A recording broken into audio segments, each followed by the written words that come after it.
It's time to take a look at what's happening around Wyoming for Tuesday, March 11th. I'm Wendy Corr, bringing you headlines from the Cowboy State Daily newsroom, brought to you by the Cowboy State Daily Morning Show with Jake. From 6 to 10 a.m., Monday through Friday, host Jake Nichols brings you news, weather, sports, and in-depth interviews with newsmakers from across Wyoming, presented with Jake's unique humor and lively commentary. Just click on the Cowboy State Daily homepage and join the live broadcast. The jail in Sweetwater County took custody of 12 people Thursday for U.S. Immigration and Customs Enforcement. The sudden influx, which consisted entirely of males between the ages of 21 and 41, is well above the jail's daily average of ICE detainee bookings. But it's not unheard of. That's what a Sweetwater County Sheriff's spokesman told Cowboy State Daily's Claire McFarland. Last month, they averaged less than one per day. Last February of 2024, they averaged 0 and saw 0 on a daily basis. And so this was an influx. The spokesperson for the sheriff, Jason Maurer, said, "We do see influxes, though. That's not unheard of to have just a spike out of nowhere." And he didn't answer which agencies arrested them, but he did confirm that ICE didn't have an operation in the county last week. What's a probable scenario is local or state law enforcement are coming into contact with people and seeing what has been characterized as an inflated, much larger than usual ICE wanted list in the national database, and then taking people in on warrants. The Sweetwater County Detention Center is the only Wyoming jail with a federal contract in place by which it doubles as a long-term holding facility for ICE detainees. A hearing for another double-digit rate increase for Rocky Mountain Power is coming before the Wyoming Public Service Commission on Tuesday, and it's ringing some alarm bells with Wyoming residents. If a double-digit rate increase is approved, total rates since 2024 will have spiked more than 30%.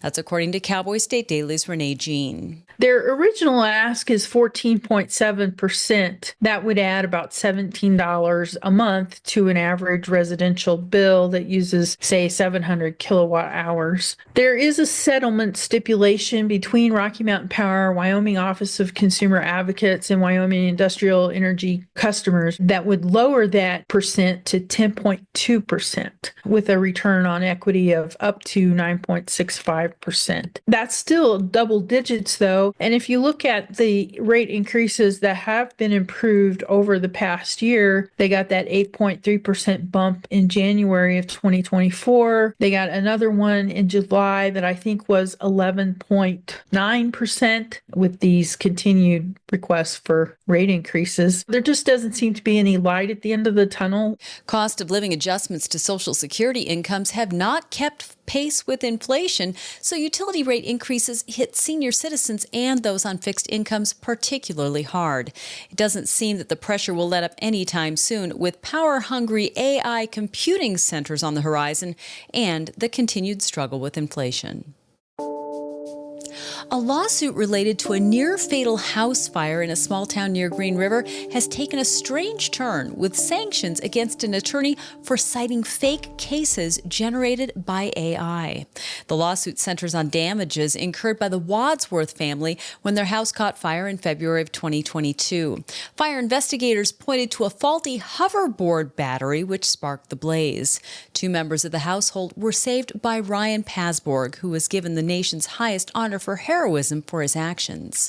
Cowboy State Daily's David Madison reports, though, that the family's lawsuit against the manufacturer and the seller of the hoverboard has hit a snag. They contend that this fire started when a battery powering a hovercraft, those little transportation toys you can buy at Walmart, a lithium-ion battery charging that hovercraft allegedly burst into flames and started the fire. The family is now suing both Walmart and the maker of the hovercraft. It's a big federal case in federal court in Wyoming. A major law firm is representing the family from Sweetwater County. In a filing last month, one of the attorneys making an argument for the family used AI in his legal research, and the AI tool hallucinated 8 court cases, which he then cited in the court documents. The attorney, who said this was the first time he'd ever used AI in this manner, was removed from the case and fined $3,000.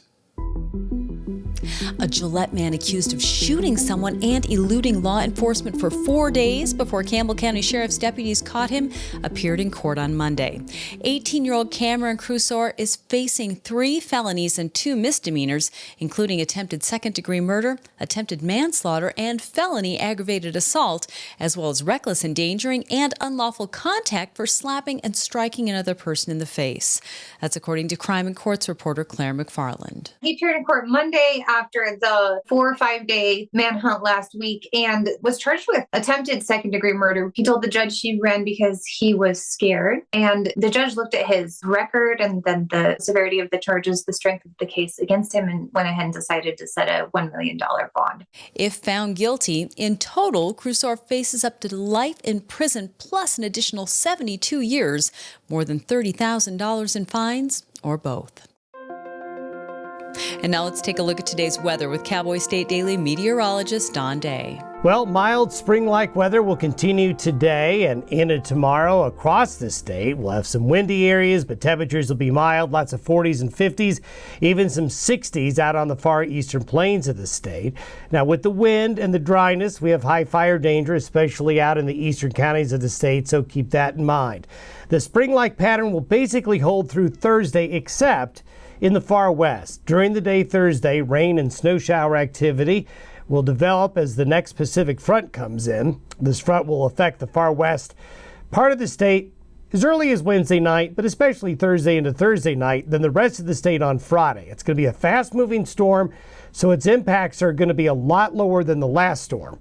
But the mountains, the mountain passes, will see snow, and there will be scattered rain and snow showers in the plains, wind, and much colder temperatures on Friday. You can get Don's full forecast on the Cowboy State Daily website. I'll be back in just 15 seconds with more news. Wyoming Relay provides telephone access for people with hearing loss and access for people with speech disabilities. We offer services and specialized equipment at no cost to you.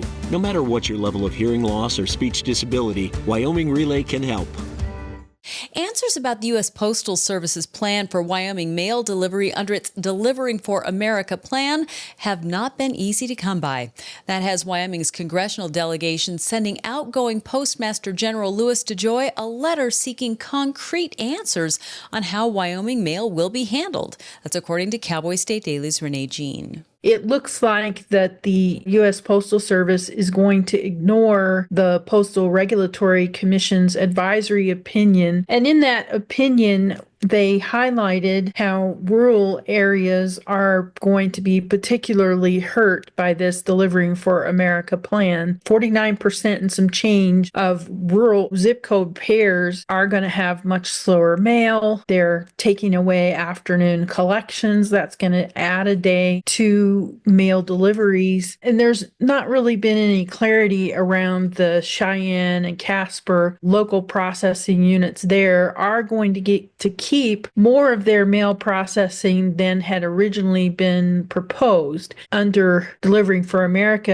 if your community is 50 miles or more from a regional processing and distribution center, which in Wyoming is the entire state, you won't get afternoon pickups. So that means the entire state would not be eligible for next day delivery, at least as near as we can tell under the current proposal. So that's what the Wyoming congressional delegation is really seeking to understand still, how this proposal affects Wyoming. Under the current plans, both Casper and Cheyenne will become what's called a local processing center, or LPC, but local officials still have yet to hear an explanation on what that will actually entail. Secretary of State Chuck Gray is calling for an elected county official in Wyoming to be removed from office. On Monday, Gray filed a request that Weston County Clerk Becky Hadlock be forced out of her post because of mistakes she made during the 2024 general election, which he believes amounts to misconduct and malfeasance and gross incompetence and even willful neglect. That's according to Cowboy State Daily's Leo Wolfson. During that election, Hadlock mistakenly used the wrong ballots ballots in some of the voting machines, which led to a vote total discrepancy. Although the races in question were not impacted in any way because they only involved candidates that were running unopposed, it did cause some serious concern among locals and people on a state level. Gray is basing his request that she be removed from office not off necessarily the mistakes that she made, but off the post-election audit that she submitted, where she originally attested that everything was fair and square from the election. Gray said this is extremely problematic for two reasons, because it shows that either Hadlock didn't actually perform the audit, or she found the mistakes that were in the audit and covered them up when submitting the results to the Secretary of State's office. Gray isn't the first person to try to remove Hadlock from office over what happened in the 2024 election. Last December, 8 qualified electors filed a similar complaint with the governor's office. A 21-year-old Riverton man who was shot after wrestling with an 85-year-old homeowner last August appeared in court on Monday, where a judge decided the state has enough evidence to keep prosecuting him for unlawful entry. Cowboy State Daily's Claire McFarland reports that police were called to a home in Riverton after 11 p.m. on August 9th, and they found Jeremy Murta in the homeowner's front yard with a gunshot wound to his abdomen, being treated by emergency medical personnel. The homeowner, Wayne Williams, told law enforcement he was sitting on his couch 6 feet from his front door when he heard a loud banging, kicking, and yelling at the door. So he grabbed a handgun from his bedroom and answered it. When it came out in August, Riverton Police Department is investigating, I think it was a shooting or an incident or something at a home. I was like, well, what happened? No one was in custody. I didn't know what went on. So at that time, I went to the approximate area of the incident and just started knocking on doors. And I met with Wayne Williams, who said, yeah, I'm the guy. He tried getting into my home and I shoved him outside and we fought on the stairs. And at some point I shot him. And so he was very honest about everything. It's not every day you see a 21-year-old tangle with an 85-year-old, but it's going to end a certain way when the 85-year-old has a gun. The unlawful entry charge that Murta faces is a felony punishable by up to 10 years in prison and $10,000 in fines. It hinges on the theory that Murta broke into a home in order to commit battery inside it. And trees building a bridge between themselves by fusing branches isn't unheard of and worth looking out for in Wyoming's forests.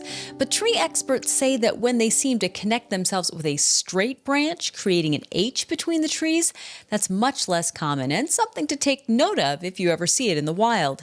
It also could mean someone helped connect the trees, according to Cowboy State Daily's Mark Hines. Trees will grow together, but number one, pine trees are less likely to do so because their bark is so thick. And then secondly, for something to just be almost perfectly symmetrical between two trees like that, either people somehow deliberately brought down and tied two branches together or put a pole between it and the tree grew over them or something like that. Although trees do grow together in various ways naturally out in the woods. So next time you're out in the woods, keep an eye out and you might see some cool things. If you see a perfect H, take a picture of it because those are rare.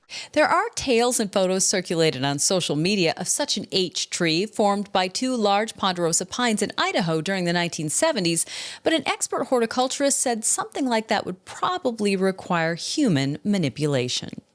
And that's today's news. Get your free digital subscription to Wyoming's only statewide newspaper by hitting the daily newsletter button on cowboystatedaily.com. And you can watch this newscast every day by clicking subscribe on our YouTube channel or listen to us on your favorite podcast app. Thanks for tuning in. I'm Wendy Corr for Cowboy State Daily.